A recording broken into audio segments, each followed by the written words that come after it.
Subscribe to our YouTube channel and press the bell icon to get the latest updates. नमस्कार। कार्यक्रम में उपस्थित गुजरात के मुख्यमंत्री श्रीमान भूपेंद्र भाई पटेल जी,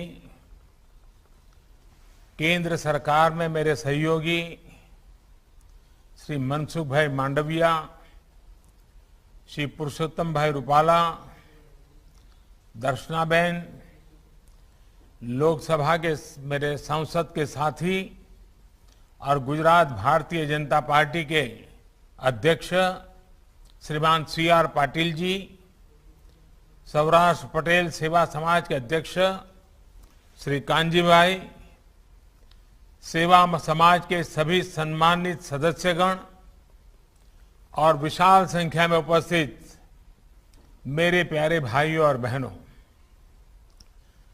सौराष्ट्र पटेल सेवा समाज द्वारा आज विजयादशमी के अवसर पर एक पुण्य कार्य का शुभारंभ हो रहा है। मैं आप सभी को और पूरे देश को विजयादशमी की हार्दिक बधाई देता हूं। साथियों, रामचरितमानस में प्रभु श्री राम के भक्तों के बारे में, उनके अनुयायियों के बारे में बहुत ही सटीक बात कही गई है। रामचरितमानस में कहा गया है, प्रबल अविद्या तम मिट जाई, प्रबल अविद्या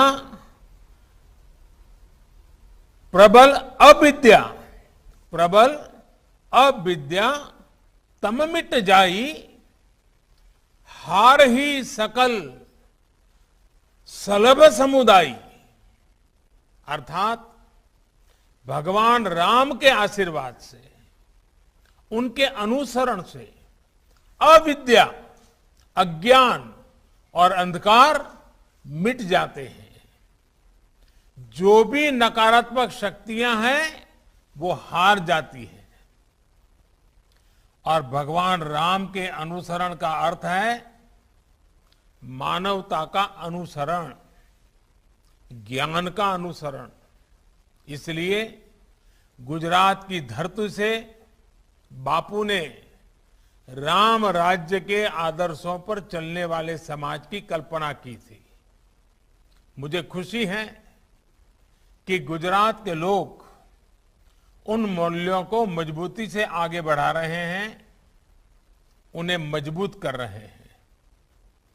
सौराष्ट्र पटेल सेवा समाज द्वारा शिक्षा के क्षेत्र में आज की गई ये पहल भी इसी कड़ी का एक हिस्सा है। आज फेज 1 हॉस्टल का भूमि पूजन हुआ है। मुझे बताया गया है कि साल 2024 तक दोनों फेज का काम पूरा कर लिया जाएगा। कितने ही युवाओं को, बेटे बेटियों को आपके इन प्रयासों से एक नई दिशा मिलेगी, उन्हें अपने सपनों को साकार करने का अवसर मिलेगा। मैं इन प्रयासों के लिए सौराष्ट्र पटेल सेवा समाज को और विशेष रूप से अध्यक्ष श्री कांजी भाई को भी और उनकी सारी टीम को बहुत बहुत बधाई देता हूं।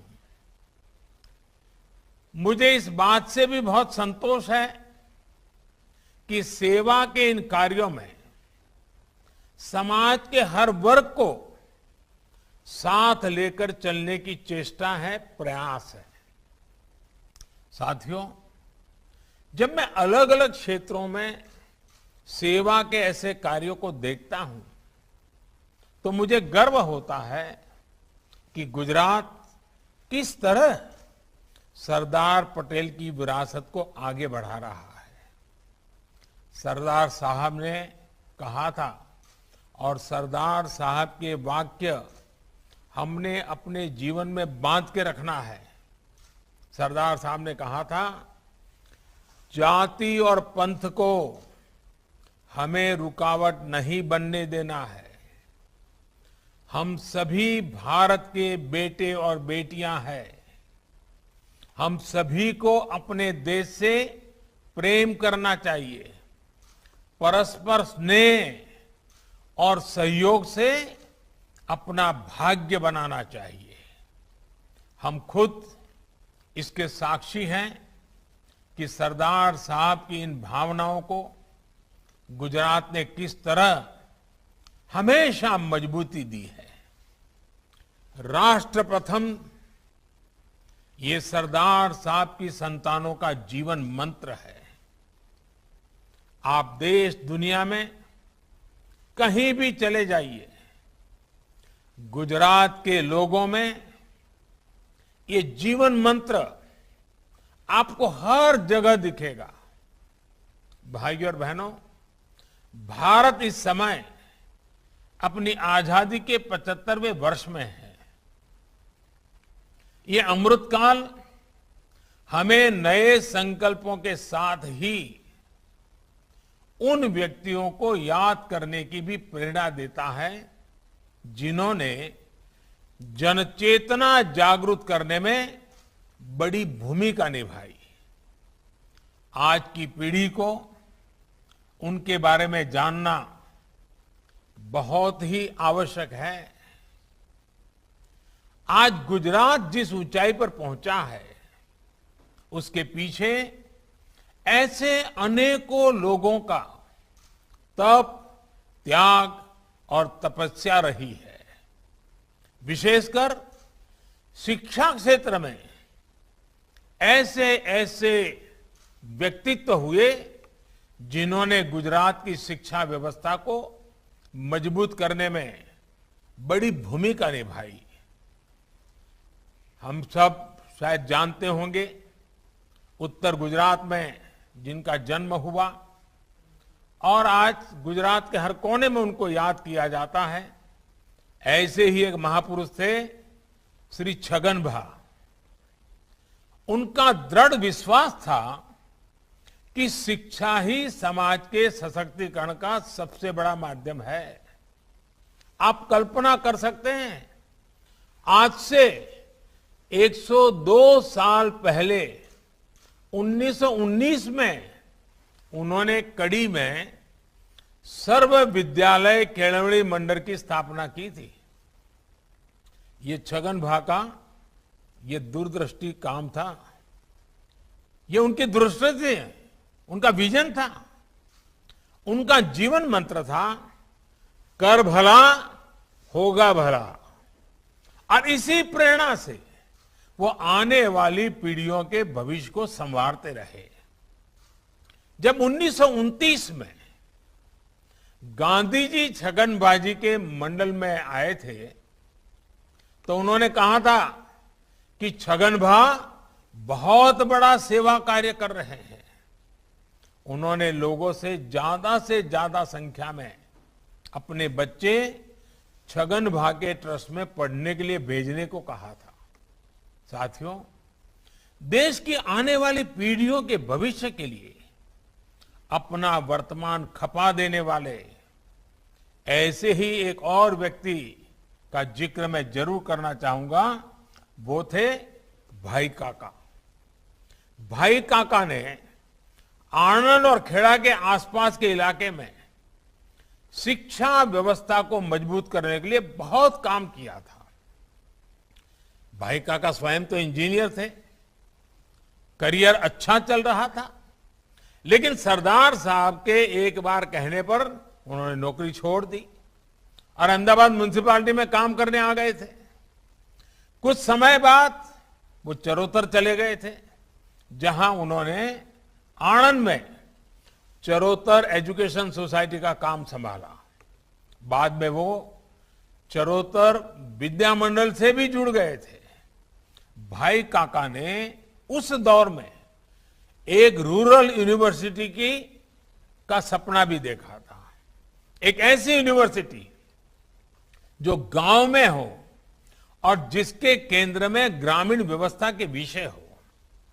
इसी प्रेरणा से उन्होंने सरदार वल्लभ भाई पटेल यूनिवर्सिटी के निर्माण में अहम भूमिका निभाई थी।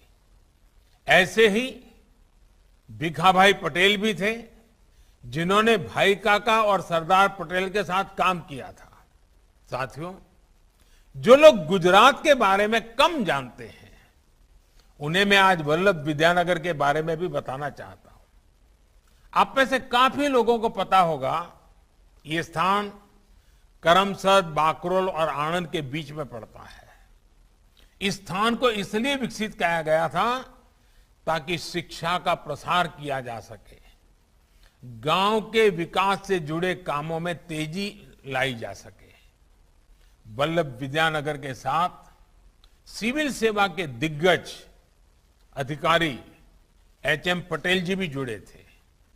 सरदार साहब जब देश के गृह मंत्री थे तो एच.एम. पटेल जी उनके काफी करीबी लोगों में गिने जाते थे।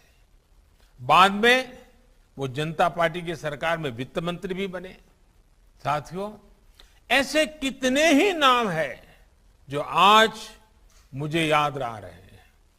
सौराष्ट्र की अगर बात करें, हमारे मोहनलाल लालजी भाई पटेल, जिनको हम मोला पटेल के नाम से जानते थे, मोला पटेल ने एक विशाल शैक्षिक परिसर का निर्माण करवाया था। एक और मोहन भाई बिरजी भाई पटेल जी 100 साल से भी पहले पटेल आश्रम के नाम से एक छात्रावास की स्थापना कर अमरेली में शिक्षा व्यवस्था को मजबूत करने का काम किया था। जामनगर में केशवजी भाई अरजी भाई विरानी और करसन भाई बेचर भाई विरानी, इन्हें दशकों पहले बेटियों को शिक्षित करने के लिए स्कूल और छात्रालय बनाए थे। आज नगिन भाई पटेल, साकरचंद भाई पटेल, गणपत भाई पटेल, ऐसे लोगों द्वारा किए गए प्रयासों का विस्तार हमें गुजरात के अलग अलग विश्वविद्यालयों के रूप में दिखता है। आज का ये सुअवसर इन्हें याद करने का भी बेहतरीन दिन है। हम ऐसे सभी व्यक्तियों की जीवन गाथा को देखें तो पाएंगे कि किस तरह छोटे छोटे प्रयासों से उन्होंने बड़े बड़े लक्ष्यों को प्राप्त करके दिखाया। प्रयासों की यही सामूहिकता बड़े से बड़े नतीजे लाकर दिखाती है। साथियों, आप सबके आशीर्वाद से मुझ जैसे अत्यंत सामान्य व्यक्ति को, जिसका कोई पारिवारिक या राजनीतिक बैकग्राउंड नहीं था, जिसके पास जातिवादी राजनीति का कोई आधार नहीं था, ऐसे मुझ जैसे एक सामान्य व्यक्ति को आपने आशीर्वाद देकर गुजरात की सेवा का मौका 2001 में दिया था।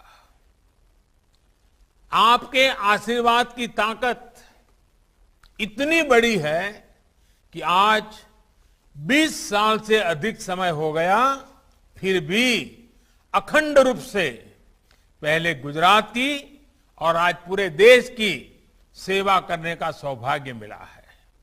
साथियों, सबका साथ सबका विकास का सामर्थ्य क्या होता है, ये भी मैंने गुजरात से ही सीखा है। एक समय गुजरात में अच्छे स्कूलों की कमी थी, अच्छी शिक्षा के लिए शिक्षकों की कमी थी। उमिया माता का आशीर्वाद लेकर, खोड़ल धाम के दर्शन करके मैंने इस समस्या के समाधान के लिए लोगों का साथ मांगा, लोगों को अपने साथ जोड़ा। आपको याद होगा, गुजरात ने इस परिस्थिति को बदलने के लिए प्रवेशोत्सव की शुरुआत की थी। स्कूलों में शिक्षा की गुणवत्ता बढ़े, इसके लिए साक्षरदीप और गुणोत्सव शुरू किया गया था। तब गुजरात में बेटियों के ड्रॉप आउट की भी एक बड़ी चुनौती थी। अभी हमारे मुख्यमंत्री भूपेंद्र भाई ने इसका वर्णन भी किया। इसके कई सामाजिक कारण तो थे ही, कई व्यवहारिक कारण भी थे। जैसे कितनी ही बेटियां चाहकर भी इसलिए स्कूल नहीं जा पाती थी क्योंकि स्कूलों में बेटियों के लिए शौचालय ही नहीं होते थे। इन समस्याओं के समाधान के लिए गुजरात ने पंचशक्तियों से प्रेरणा पाई। पंचामृत, पंचशक्ति यानी ज्ञान शक्ति, जनशक्ति, जल शक्ति, ऊर्जा शक्ति और रक्षा शक्ति। स्कूलों में बालिकाओं के लिए शौचालय बनवाए गए। विद्या लक्ष्मी बॉन्ड, सरस्वती साधना योजना, कस्तूरबा गांधी बालिका विद्यालय, ऐसे अनेक प्रयासों का परिणाम यह हुआ कि गुजरात में न केवल पढ़ाई का स्तर बेहतर हुआ बल्कि स्कूल ड्रॉप आउट रेट भी तेजी से कम हुआ। मुझे खुशी है कि आज बेटियों की पढ़ाई के लिए, उनके भविष्य के लिए प्रयास लगातार बढ़ रहे हैं। मुझे याद है ये आप ही लोग थे जिन्होंने सूरत से पूरे गुजरात में बेटी बचाओ अभियान चलाया था। और मुझे याद है उस समय मैं आपके समाज के लोगों के बीच में आता था तो ये कड़वी बात बताए बिना कभी चुकता नहीं था। आप राजी हो जाएं, नाराज हो जाएं, इसका ख्याल किए बिना मैंने हमेशा कड़वी बात बताई थी बेटियों को बचाने की। और मुझे आज संतोष से कहना है कि आप सबने मेरी बात को उठा लिया और आपने सूरत से जो यात्रा निकाली थी, पूरे गुजरात में जाकर के, समाज के हर कोने में जाकर के, गुजरात के हर कोने में जाकर के बेटी बचाने के लिए लोगों के शपथ दिलवाए थे। और मुझे भी आपके उस महाप्रयास में आपका साथ जुड़ने का मौका मिला था।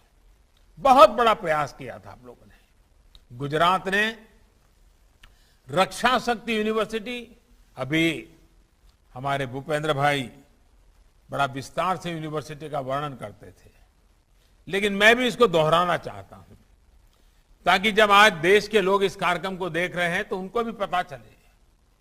गुजरात ने इतने कम समय में रक्षा शक्ति यूनिवर्सिटी, दुनिया की पहली forensic science university, law university और दीनदयाल एनर्जी यूनिवर्सिटी, इसके साथ ही दुनिया की पहली children's university, teachers training university, sports university, Kamdhenu university जैसी अनेकों इनोवेटिव शुरुआत करके देश को नया मार्ग दिखाया है।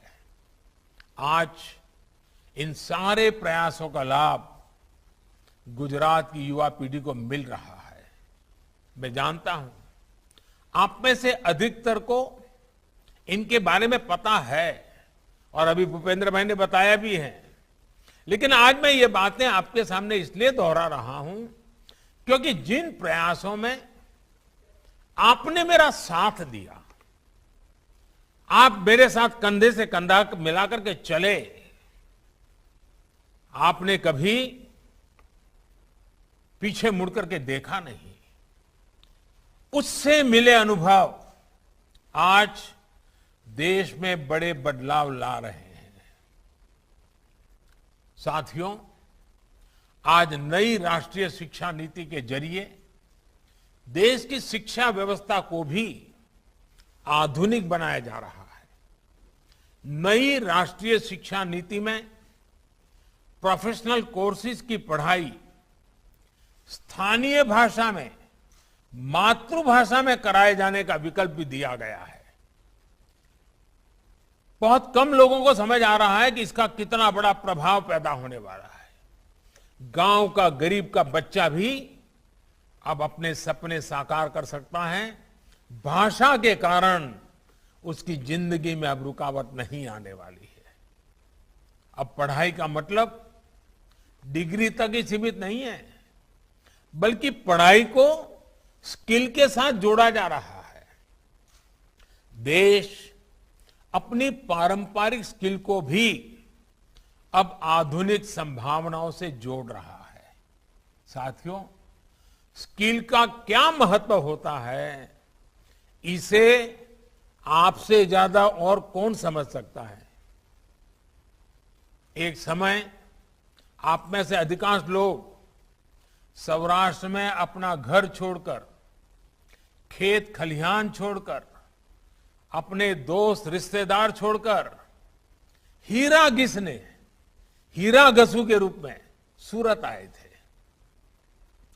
एक छोटे से कनों में 8-8, 10-10 लोग रहा करते थे, लेकिन ये आपकी स्किल ही थी, आपका कौशल ही था, जिसकी वजह से आज आप लोग इतनी ऊंचाई पर पहुंचे हैं। और पांडुरंग शास्त्री जी ने तो आपके लिए कहा था, रत्न कलाकार कहा था। हमारे कान्जी भाई तो स्वयं में एक उदाहरण है। अपनी आयु की परवाह न करते हुए वो पढ़ते ही गए, नया नया कौशल अपने साथ जोड़ते ही चले गए।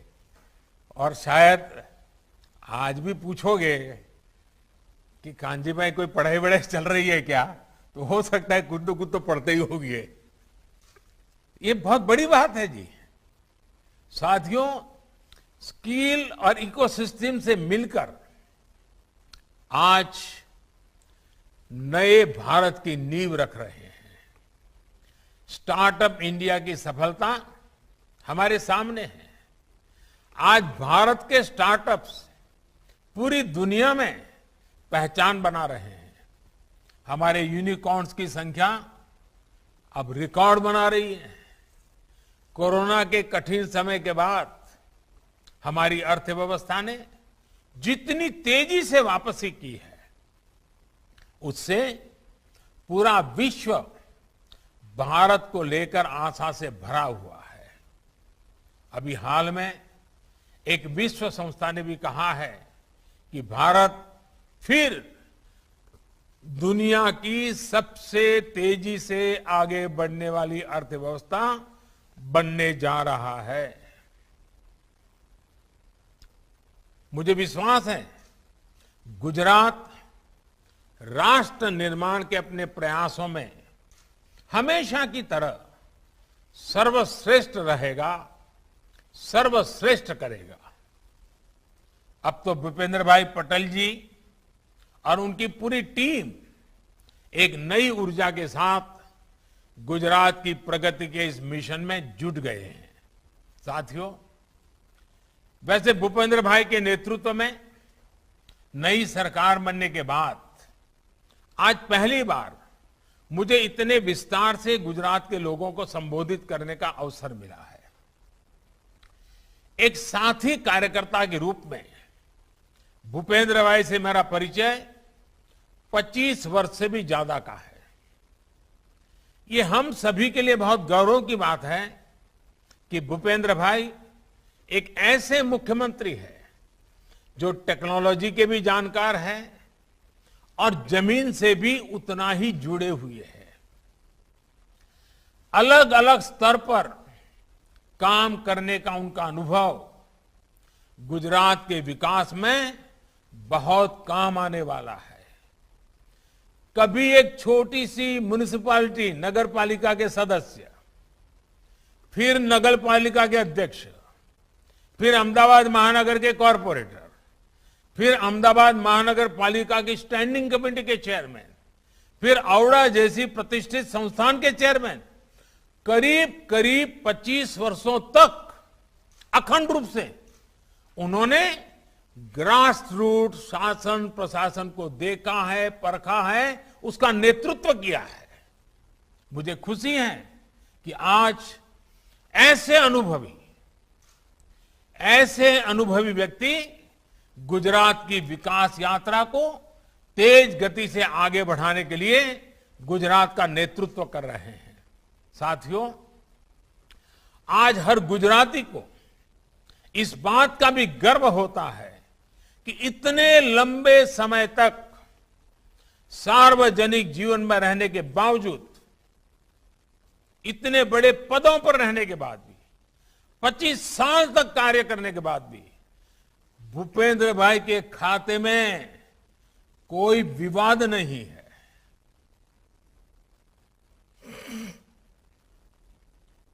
भूपेंद्र भाई बहुत ही कम बोलते हैं, लेकिन कार्य में कभी कोई कमी नहीं आने देते। एक साइलेंस वर्कर की तरह, एक मूक सेवक की तरह काम करना उनकी कार्यशैली का हिस्सा है। बहुत कम ही लोगों को यह भी पता होगा कि भूपेंद्र भाई का परिवार हमेशा से आध्यात्म के प्रति समर्पित रहा है। उनके पिताजी आध्यात्मिक क्षेत्र से जुड़े रहे हैं। मेरा विश्वास है ऐसे उत्तम संस्कार वाले भूपेंद्र भाई के नेतृत्व में गुजरात चौतरफा विकास करेगा। साथियों, मेरा एक आग्रह आप सभी से आजादी के अमृत महोत्सव को लेकर भी है। इस अमृत महोत्सव में आप सभी को भी कुछ संकल्प लेना चाहिए, देश को कुछ देने वाला मिशन शुरू करना चाहिए। ये मिशन ऐसा हो जिसका प्रभाव गुजरात के कोने कोने में नजर आना चाहिए। जितना सामर्थ्य आप में है, मैं जानता हूं आप सब मिलकर के ये कर सकते हैं। हमारी नई पीढ़ी देश के लिए, समाज के लिए जीना सीखे, इसकी प्रेरणा भी आपके प्रयासों का अहम हिस्सा होनी चाहिए। सेवा से सिद्धि के मंत्र पर चलते हुए हम गुजरात को, देश को नई ऊंचाई पर पहुंचाएंगे। आप सबके बीच लंबे अरसे के बाद आने का सौभाग्य मिला। सबके यहां वर्चुअली मैं सबके दर्शन कर रहा हूं। सारे पुराने चेहरे मेरे सामने हैं અને ભલે દૂરથી તો દૂરથી પણ તમને બધાને મળ્યાનો આનંદ તો આવે જ। તમારી પ્રેમ વર્ષાનો અનુભવ થાય જ થાય। અને આજે આપ સૌને ભલે દૂરથી પણ ફરી એકવાર મળવાનો મોકો મળ્યો। બધા વડીલોને પણ હું તો આજે જોઉં છું। બધા ખૂબ મોટી ઉંમરના વડીલોએ બેઠા છે। એ બધા આશીર્વાદ આપવા માટે આવ્યા। એમનો પણ આભાર માનું છું। અને આપ સૌએ આટલો બધો પ્રેમ વરસાવ્યો અને ખૂબ મહત્વાકાંક્ષી યોજનાને સાકાર કરવા માટે આગળ ધપી રહ્યા છો, ત્યારે કાનજીભાઈ અને એમની પૂરી ટીમને અને ખાસ કરીને આમાં તો બધા જવાનિયાઓ જોડાયેલા છે, આ બધાને મારી ખૂબ ખૂબ शुभकामनाओं। इसी शुभकामना के साथ आप सभी का बहुत बहुत धन्यवाद। आवजो।